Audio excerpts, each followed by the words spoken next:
Un mensaje para hoy. Un mensaje para hoy. Antes de comenzar con las diapositivas, quiero leerles en el capítulo 4 de Primera de Tesalonicenses, en el versículo 16, dice la palabra: porque el Señor mismo, con voz de mando, con voz de arcángel y con trompeta de Dios, descenderá del cielo, y los muertos en Cristo resucitarán primero. Y luego nosotros, los que vivimos, los que hayamos quedado, seremos arrebatados juntamente con ellos en las nubes para recibir al Señor en el aire. Y aquí quiero hacer esta anotación porque hemos estado estudiando ya sobre lo que significa el arpazo, que es en el griego para decir ser tomados, porque la palabra, ya ustedes saben, arrebatamiento como tal, o el rapto, no aparece como tal en el griego, pero sí se ha usado la palabra arpazo para tomar, y es la que usa el apóstol Pablo. Y también en los evangelios se usa la palabra transformación o metamorfosis del griego, ¿no? Que también eso implica un cambio, digamos, de adentro hacia afuera o de afuera hacia adentro. Es una metamorfosis, un cambio. Entonces es lo que la idea, que el concepto que tenemos del arrebatamiento de la iglesia, que seremos arpazo y metamorfosis, nos toma y nos transforma en un abrir y cerrar de ojos, que es lo mismo que un instante de tiempo, el tiempo que usted se toma, un ser humano, para cerrar y abrir los ojos, un parpadeo. Entonces quiero que noten aquí cómo lo que se escribe claramente es que se oirá una trompeta, la trompeta final, y que el Señor descenderá del cielo. Pero luego dice, no dice nada más que desciende del cielo, no dice hasta dónde ni qué exactamente es lo que Él va a hacer. Solo dice que Él, el Señor, va a descender del cielo. Y quiero que note aquí en el versículo 17, porque Él se incluye como nos incluimos nosotros, que creemos que estas cosas han de suceder en nuestros días.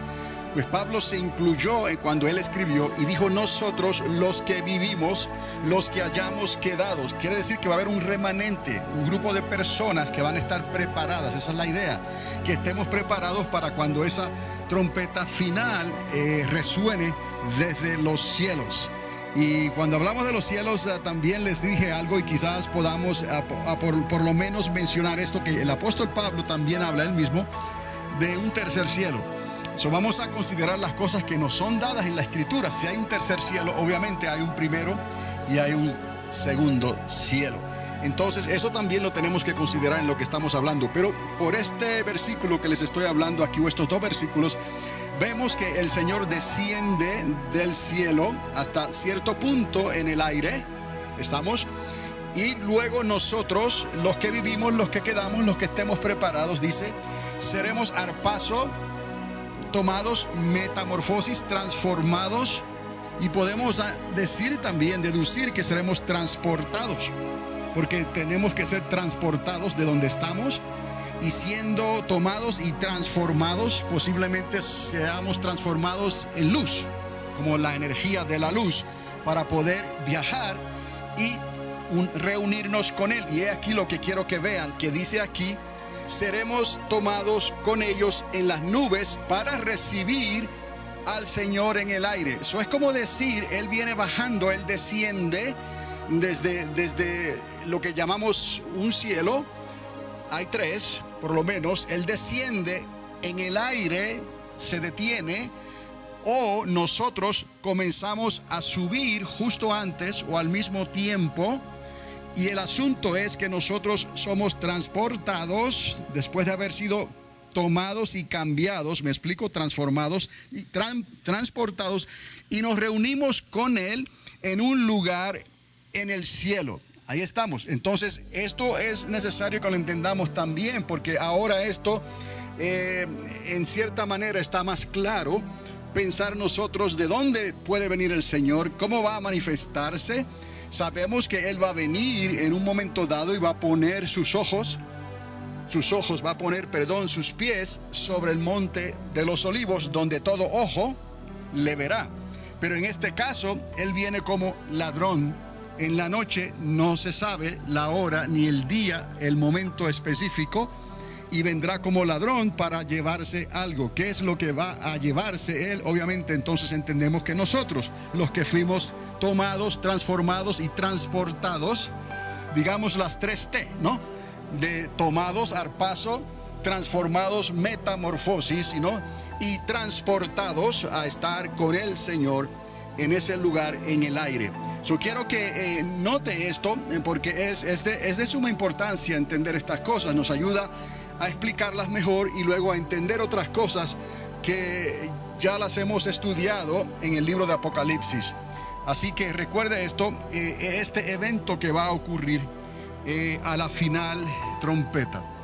Entonces, en estos momentos quiero regresar por un momento a lo que estábamos hablando en la semana pasada sobre el libro de los principios en Génesis, pero particularmente el capítulo 1 y verso 1, porque hay algunas cosas que queremos ver aquí. Le incluyo aquí algo que dice el microondas de Dios, pero esto solamente para tener una idea, un concepto, porque pensamos en el microondas en la cocina y son ondas radiales de luz que no se ven, pero como los rayos X penetran, y las ondas o las microondas es una frecuencia en ese espectro que se le llama, ¿no? Y no es que sea casualidad, pero en la década de los 60 dos científicos estuvieron haciendo experimentos con las ondas radiales, y por esas cosas no estaban buscando esto específicamente, pero ellos descubrieron un ruido que era insistente y estaba en todos los lugares que ellos iban, y trataban de escuchar lo que se puede escuchar en el espacio, que aparentemente ahí no hay nada, pero ya sabemos que hay tantas cosas, ¿no? Entonces eso le fue de motivo de gran curiosidad a estos dos científicos, y entonces descubrieron algo muy peculiar, y es que había una frecuencia de microondas que se remontaba a los comienzos del universo, un ruido de trasfondo que estaba en el espacio. Y de ahí entonces pudieron comprobar ellos matemáticamente, se usaron fórmulas y todo lo que se hizo para determinar entonces que sí hubo un comienzo en el universo de probablemente una explosión, que es el Big Bang que nosotros conocemos, y eso dejó un ruido en el espacio, en el universo, que hasta el día de hoy ese ruido se ha reflejado desde sus comienzos y está ahí y es posible ser detectado. Y es un ruido a manera de una frecuencia que la conocemos como frecuencia de microondas. Y de ahí que le puse el microondas de Dios. Entonces les expliqué a manera ya generalizada. Ya ustedes saben a estas alturas cómo hemos hablado de esto, que no estamos combatiendo la ciencia, al contrario, la ciencia está cada vez confirmando más la mano de un arquitecto del universo en todo esto que hemos estudiado, que se encuentra en la Biblia, y que la ciencia actualmente están estudiando y haciendo experimentos y pruebas para encontrar ese momento en que el universo comenzó a existir, comenzó a su existencia, comenzó a expandirse, porque ellos creen que en el momento que el universo comenzó a existir, se creó lo que nosotros conocemos como espacio, como el espacio y el tiempo. Y ya hemos hablado, ¿no?, de las dimensiones, de las dimensiones normales que nosotros aquí en la tierra conocemos, la dimensión para describir algo como algo que tiene altura, algo que tiene anchura, algo que tiene profundidad. Eso es espacio con 3 dimensiones. Pues con las fórmulas que ya he hablado, que Alberto Einstein desarrolló, pues él introdujo el concepto de una 4ª dimensión de espacio-tiempo. Y es lo que la ciencia entonces ha comprobado y han utilizado en sus fórmulas para entonces investigar los orígenes del universo. Quiere decir que Dios siempre ha estado en lo correcto, ¿no? Entonces la ciencia, por cuanto la ciencia no se mueve por la fe como nosotros, que es la certeza de lo que no se ve, es todo lo contrario, la ciencia tiene que verlo, tiene que probarlo. Entonces lo declaran como un hecho o una ley. Entonces, por eso mismo la ciencia nunca podrá alcanzar a comprender completamente los secretos y los designios de Dios. porque actualmente están probando cosas que Dios hizo. Para el momento en que llegan a descubrirlas, ya es en realidad algo tarde para la ciencia, ¿no? Pero no para nosotros, el pueblo de Dios, que por la fe y como niños creemos estas cosas, y aunque no las entendemos científicamente, el Espíritu Santo nos ayuda a comprender hasta cierto nivel la grandeza de Dios, y nos ayuda al recordarnos que los cielos cuentan la gloria de Dios y el firmamento anuncia la obra de sus manos. Y eso está bien, nos parece bien y lo aceptamos, ¿no? De la misma manera que creemos que Dios es el arquitecto del universo y que el hombre no comenzó a existir por casualidad, evolucionando de una bacteria, por ejemplo, hasta llegar a un estado de lo que se consideró el hombre como lo conocemos hoy. No, nosotros sabemos que Dios lo hizo. ¿Cómo lo hizo Dios? A su imagen y semejanza, y sí lo hizo del polvo de la tierra. Entonces les mostré de una manera generalizada aquí, desde el principio de esa explosión, cuando comienza la creación del tiempo y el espacio, hasta el día de hoy, y que han transcurrido, sin debatir con la ciencia, han transcurrido unos casi 14 billones de años. No hay ningún problema con eso, en realidad, ni con aceptar que Dios aún se tomó el tiempo que se tomara para que esto se hiciera una realidad, porque sabemos que donde está Dios no existe el tiempo, no hay dilatación de tiempo en la eternidad con Dios. Y para Dios también Él decretó que para Él un día es como 1000 años y 1000 años como un día. Entonces sabemos que el tiempo no es un obstáculo. Para nosotros el que el universo tenga, según la ciencia, unos 13,7 billones de años está bien. Entonces existe también el proceso de la creación. Entonces hay algunos debaten una cosa y otra en cuanto al tiempo, comparándose a los días que dice Dios en el libro de Génesis, según escribió Moisés, para que ocurriera esta creación. Pero tampoco hay ningún problema entonces ahí, porque en realidad la historia de Génesis, el capítulo 1 de Génesis, sabemos que no es algo exactamente cronológico, o sea, como decir, utilizar un tiempo exacto para medir el tiempo, para medir los días y las estaciones. No fue la intención de Moisés escribir de esa manera, sino que Dios nos muestra que Él estableció un orden. O sea, un orden cuando Él comienza con la creación del universo, porque ya Dios es orden y la eternidad de Dios es orden, ya hablamos sobre eso. Pero en el momento en que, digamos, por un destello de su luz, por una partícula de luz, Dios decide crear todo esto, entonces se sale de ese orden y comienza a entrar en cierta manera en un desorden, que es también un término científico, o por lo menos uno de los términos científicos en lo que ellos llaman la termodinámica de los calores y las fuentes de calor, ¿no? Hay un principio que ellos utilizan, un término que es entropía, ¿no? Entonces, usando ese mismo principio, vemos el orden de Dios, y luego Dios permite en cierta manera un desorden aquí, porque el universo en cierta manera está actuando como en desorden, se está expandiendo todavía a una velocidad vertiginosa, pero se está expandiendo. Entonces, he aquí en cierta manera un tipo de desorden en el universo, aunque el universo está sincronizado perfectamente en orden. Entonces, ¿cómo es que esto parece una contradicción? No es que sea una contradicción, es que la mano de Dios está sobre su creación, y es Dios el que permite que no se salga del balance. Dios lo sincronizó como está sincronizada la tierra y la luna. Hemos hablado de eso, recordarán, ¿no? Y cómo entonces podemos explicar eso sin que haya conflictos en realidad con la ciencia, de cómo Dios extendió un día, la luz del día por más duración. Entonces, eso es sincronización que hay en el espacio, en los planetas, en los sistemas solares, en las galaxias y en todo el universo.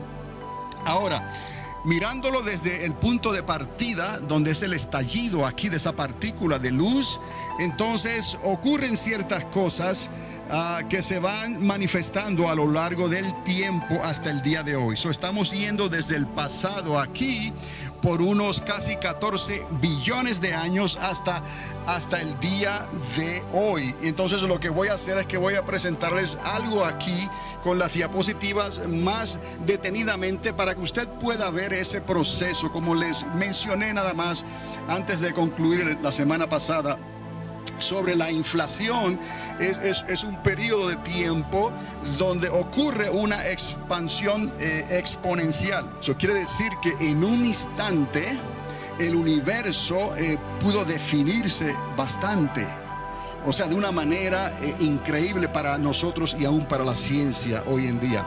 Pero eso no fue el final de todo. El universo entonces continuó expandiéndose y se ha continuado expandiendo hasta el día de hoy. La teoría más aceptada en los círculos científicos es que todo comenzó con un gran estallido, que se le llama también el punto de singularidad, le dijimos, en un punto en el infinito. De ahí entonces comenzó para nosotros la obra de Dios, el creador del universo. Entonces la ciencia está tratando todavía de definir exactamente eso y también de encontrar qué fue lo que hizo que esa partícula reaccionara y comenzara a crear, y ya sabemos, espacio y tiempo. Y de ahí entonces, según se fue enfriando poco a poco, la energía se fue manifestando hasta que se manifestó también no solamente la energía, sino la materia.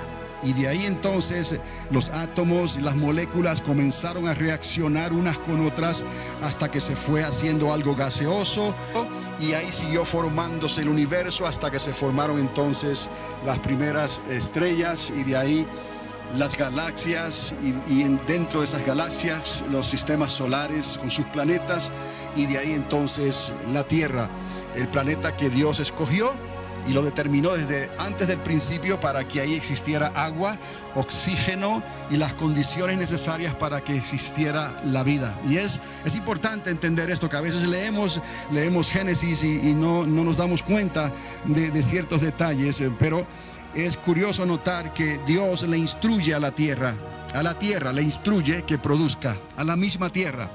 También le instruye en plural, le dice a las aguas le dice que produzcan. Entonces veamos aquí que Dios está haciendo algo en Génesis que no es necesariamente cronológico. Y les digo esto porque el mismo libro de Génesis nos dice que en la tierra, para los días de Noé, todavía no había llovido sobre la tierra. Entonces vamos a entender que la tierra, la atmósfera de la tierra todavía entonces estaba cubierta, como dice el mismo Génesis, por nubes cargadas de agua, por un vapor. Y eso es otro de las cosas que la ciencia ha estado investigando. ¿Por qué le llaman el planeta azul? Pues porque 3/4 partes del planeta es agua, la mayoría del planeta. Entonces la ciencia sabe y ha descubierto que cuando se formó la Tierra hubo gran cantidad de agua, y ellos debaten normalmente en dos teorías, que ese vapor de agua, fíjese como la Biblia ya lo había dicho anteriormente, salió de actividad volcánica, pues porque la Tierra estaba sufriendo dolores de parto durante esos choques y esas colisiones con los meteoritos y los objetos, cuerpos celestes que la golpeaban, y se fue formando el planeta hasta que se formó al tamaño que es hoy. Pero eso no fue algo así simple y sencillo, sufrió golpes violentos, ¿no? Y giros, ¿no?, de gravedad que formaron un núcleo en la Tierra sólido, ¿no?, de hierro, y esas cosas no ocurrieron de la noche a la mañana. Pero los científicos han dicho entonces que de la actividad volcánica, de ahí salieron esos vapores de agua que eventualmente se convierten en agua, y de eso llenaron los mares, y toda la tierra estaba llena de agua. Otra vez volvemos a mirar el relato de Génesis, y nos habla que la tierra estaba desordenada, vacía, y las aguas lo cubrían todo, porque el Espíritu de Dios, el Ruach, y hemos hablado, Ruach HaKodesh, el Espíritu Santo, el aire, el viento de Dios, soplaba y rodeaba y estaba sobre la tierra. Vemos ahí que todo esto fue un proceso que tomó tiempo, pero el agua fue un ingrediente principal y ahora la ciencia está diciendo, está buscando cómo entonces se pudo cubrir esta tierra de agua. La otra teoría es entonces, y no fue algo fácil que descubrieron, tuvieron que esperar hasta Un mensaje para hoy. Un mensaje para hoy.